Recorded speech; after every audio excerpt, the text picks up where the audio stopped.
Okay guys, let's have one interesting problem here. This is now a trigonometric expression or function, f of x mixed up with an exponential and a linear term here. So it's a combination of a trigonometric exponential and a linear expression in terms of this function here. Okay. So we are again on the root finding job. Uh, f of x is equal to 0. So we are asked to find the zeros of f of x, okay, or simply the intersection, the values of x at the intersection on the axis. So obviously there are two answers here, but we are simply interested with giving you the procedure on how to do it.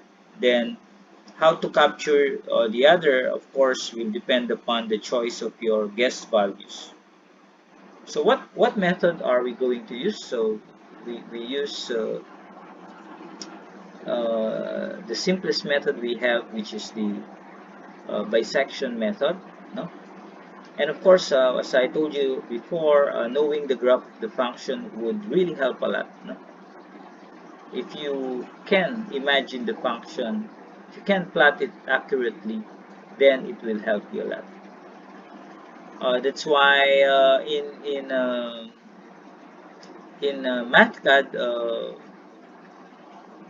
uh, everything is made easier because you can simply plot it. I just use the MathCAD tool to plot the equation over the range 0 to 2. Okay, so ito yung range ko, ano? Ito yung domain ko. And then it gave me a something like a sine, no? So a sine function, a half a sine wave, which is a little bit translated on the x-axis and skewed, no? It is a little bit skewed because of the presence of an exponential term there. Okay. Okay, so let's look at the answer on the book. What Gerald Whitley did is he tabulated. Okay, so he get x1, he get x2. Again, the choice of these two guess values. So these are the initial, no, guess values. Is very critical in a bisection method. If the choice is not good, then it cannot capture the correct answer. Okay. So you must have a way on trying to handle that error in case. So after which you take the average. The average of this is x3, no? And then you solve for f of x3. Okay, so you just plug it on that, you get this. Okay, so this function, the sign of the function will tell you what to use as your other pair. Okay, so this is now your sure value, the next cycle value which is placed there. Okay, now you have to choose between these two what to place here as your x1 value. Okay, how do I do it? No, I have to find the negative functional value to pair with my positive functional value of f of x3. Okay, so how do I do it? So I can check it by simply substituting the value of 0 on this function. Okay, it must lead a negative value because this is a positive value.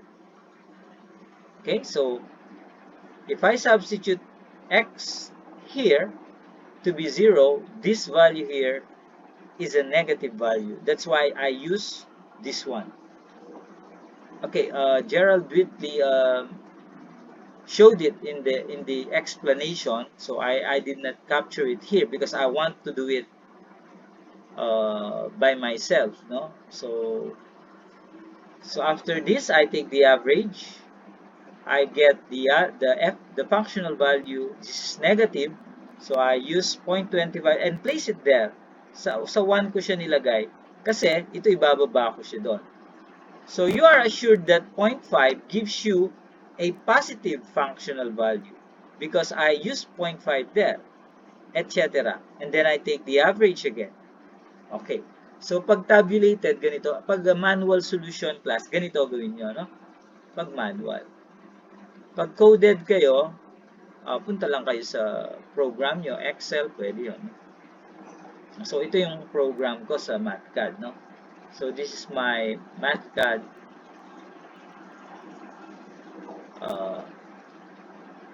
this is not yet a program, it's only an algorithm. Set of procedures. Okay, so guess value initial 1, 0, and 1. Okay, I get the function of x1 and a function of x2. And you must have a positive negative value for this to ensure that your bisection method will work. Okay, so this is to ensure that the procedure will work, okay, or else you will not get converged to the answer.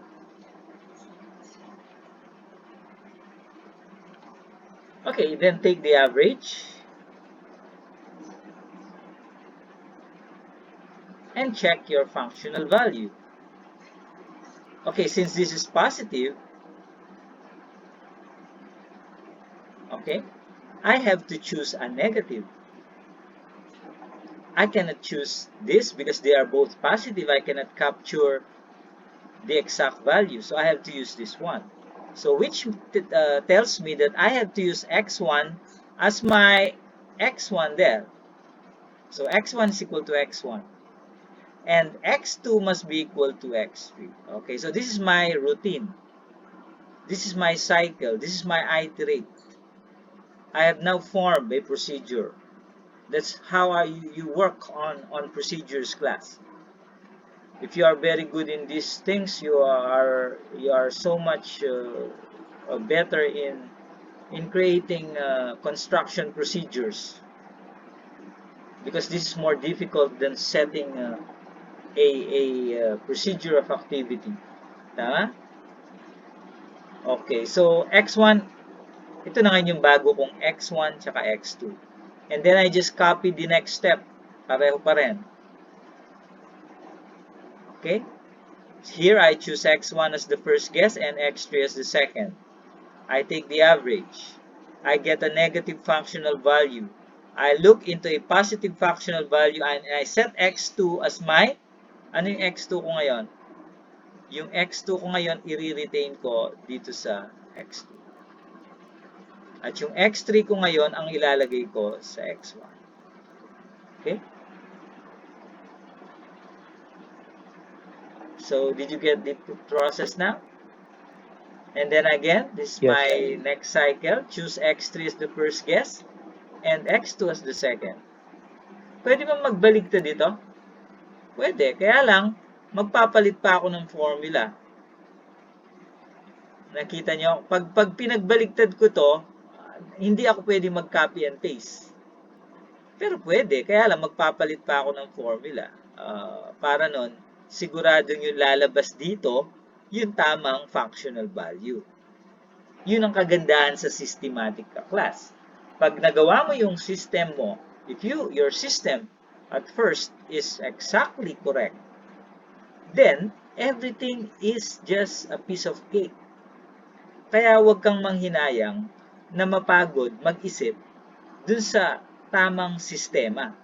Dahil pag napaandar mo yon, buhay, sitting pretty ka naman. You spend one night whole night doing the system, but you uh, work on the operational process just sitting pretty, okay? But if you do not uh, invest on the system, you work for the rest of your life stressed. Okay, so that's good about being systematic. And so on and so forth, and so on and so forth. I just copy and paste, I just copy and paste. Unfortunately, class, the bisection method is the slowest converging method you can think of. It's up to the 13th iterate that you will yield to a very close answer but not yet the exact answer.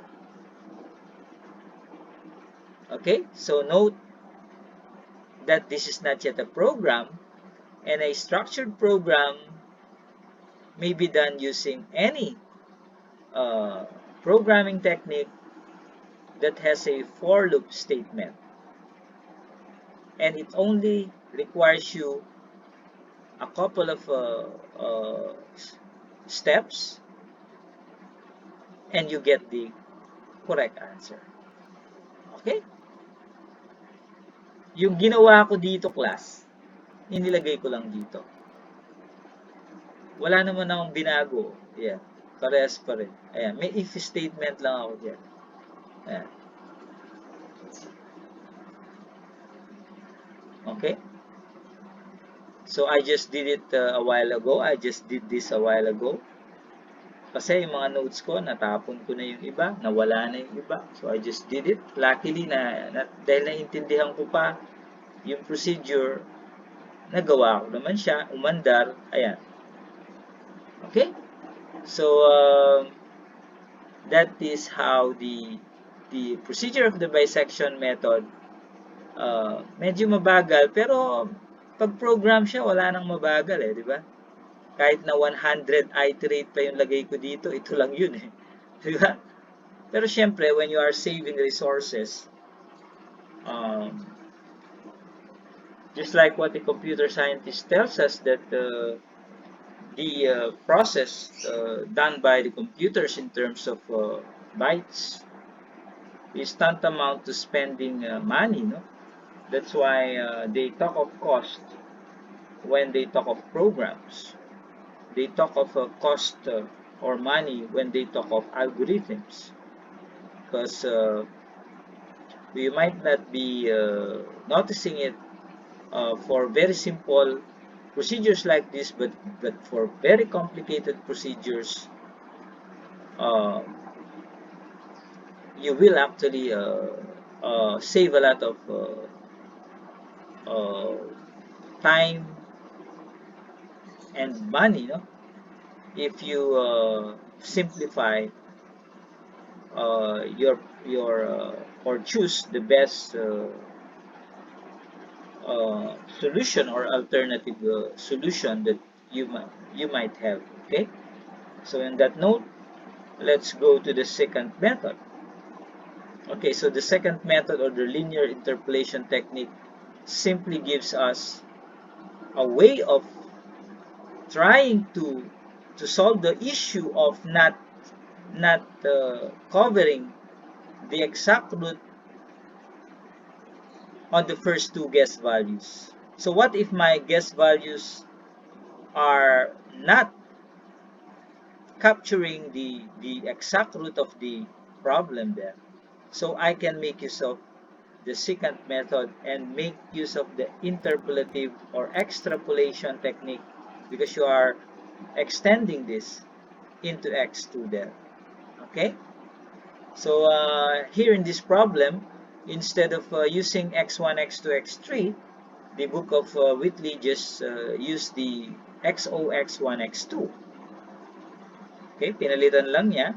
Hindi ko alam kung bakit niya pinalitan, pero sinundan ko na kasi gusto kong pakita sa inyo na ito yung nakalagay dun sa libro, no? Okay, so xo is 1 and 0, pareho. Same guess values used in the bisection. And then, x2 is no longer the average. Paano nakuha yung x2? Okay, x2 is the root of f of x 2. Okay? So, ito yung ginawa niya. No? So, ito, pinasok lang niya yung x2 dyan, x2 dito, sinolve niya yan. Okay? Tapos, inequate niya dito sa 0 ito. And solve for x2. Nakuha yan. Okay? So, ngayon, kung titignan mo to, iba naman yung kanyang routine, no? Mas madali. Yun, no? Nakita niyo yung routine niya? System. Yung sistema niya mas madali. Yung XO mo, panay yung kung ano yung X1 mo doon. Nilalagay mo lang. Okay. Yung X2 mo, kung ano yung X1 mo, kung ano yung X2 mo doon. Nilalagay mo lang. Okay? So, take note of how the routine was done. A different system to another different system, but they are just of the same nature. Iba lang yung sistema. And what did this system tell us here? That this is much more efficient because you only need to have 5 iterations to capture the same or almost the same tolerance or convergence criteria as compared to the bisection method. So 13, imagine 13 steps versus 5 steps. I go for second method. Okay? So I do it in MathCAD again. So here, I just added a formula to capture x2. Okay? I just added a formula to capture x2 here. The good thing about MathCAD, you do not do it manually, of course. Okay, just plug in fx1. What is fx1? This is the equation, no, that we are referring to 3x plus sine x. Okay, so this is the 3x plus sine x minus e to the 8x. Okay? Okay, well, what is this? This is the slope of the line. So the x-intercept is simply your x1 minus the slope times the functional value fx1. Okay, where this came from? It came from this ratio and proportion. Okay, you just get x1 minus x2. This triangle is similar with this triangle. This is just a triangle. Okay, similar triangles, proportion, you get the value of x2. Okay, which is 47009, 4700099. Okay, so nag-round lang ako dito. Sir? Okay. Excuse, I'm recording this. Please reserve your answer. So fx2 is 0.265159. I don't need to worry about the functional value sign. I just proceed with the second iterate, copy and paste it. Then I get x2 is 0.37227. Okay, so this is x2 is 0.37227. Okay, so they are just the same. Okay, and so on. Fourth iterate and fifth iterate. Notice how the number of iteration was significantly reduced, and take note that the linear interpolation technique is the same as the second method, except that the third value, or the guess value, not the guess value, the third